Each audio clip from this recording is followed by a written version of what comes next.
बहुत पुरानी बात है, हिमालय में प्रसिद्ध मानस नाम की झील थी। वहां पर कई पशु पक्षियों के साथ ही हंसों का एक झुंड भी रहता था। उनमें से दो हंस बहुत आकर्षक थे और दोनों ही देखने में एक जैसे थे, लेकिन उनमें से एक राजा था और दूसरा सेनापति। राजा का नाम था धृतराष्ट्र और सेनापति का नाम सुमुखा था।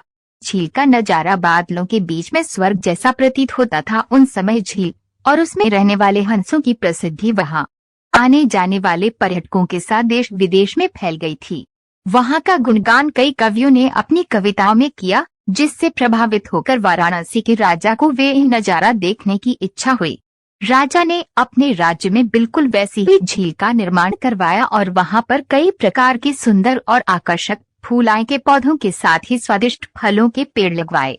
साथ ही विभिन्न प्रजाति के पशु पक्षियों की देखभाल और उनकी सुरक्षा की व्यवस्था का आदेश भी दिया। वाराणसी का यह सरोवर भी स्वर्ग जैसा सुंदर था, लेकिन राजा के मन में अभी उन दो हंसों को देखने की इच्छा थी जो मानस सरोवर में रहते थे। एक दिन मानस सरोवर के अन्य हंसों ने राजा के सामने वाराणसी के सरोवर जाने की इच्छा प्रकट की, लेकिन हंसाई का राजा समझदार था। वह जानता था कि अगर वो वहां गए तो राज उन्हें पकड़ लेगा। उसने सभी हंसों को वाराणसी जाने से मना किया, लेकिन वो नहीं माने। तब राजा और सेनापति के साथ सभी हंस वाराणसी की ओर चले। जैसे ही हंसों का झुंड उस झील में पहुंचा तो अन्य हंसों को छोड़कर प्रसिद्ध दो हंसों की शोभा देखते ही बनती थी। सोने की तरह चमकती उनकी चोंच, सोने की तरह ही नजर आते उनके पैर और बादलों से भी ज्यादा सफेद उनके पंख हर किसी को अपनी ओर आकर्षित कर रहे थे। हंसों के पहुंचने की खबर राजा को दी गई। उसने हंसों को पकड़ने की युक्ति सोची और एक रात जब सब सो गए तो उन हंसों को पकड़ने के लिए जाल बिछाया गया। अगले दिन जब हंसों का राजा जागा और भ्रमण पर निकला तो वह जाल में फंस गया। उसने तुरंत ही तेज आवाज में अन्य सभी हंसों को वहां से उड़ने और अपनी जान बचाने का आदेश दिया। अन्य सभी हंस उड़ गए, लेकिन उनका सेनापति सुमुखा अपने स्वामी को फंसा देखकर उसे बचाने के लिए वहीं रुक गया। इस बीच हंस को पकड़ने के लिए सैनिक वहां आ गया।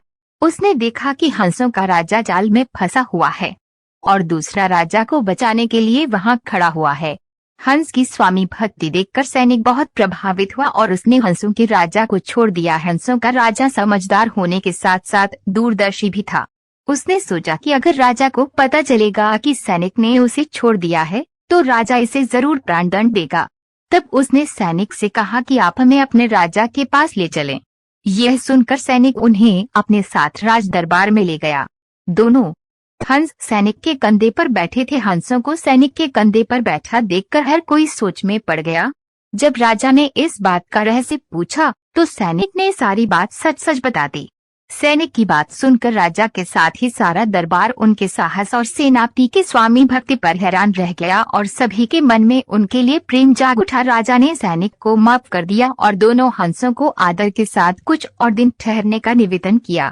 हंस ने राजा का निवेदन स्वीकार किया और कुछ दिन वहां रुककर वापस मानस झील चले गए।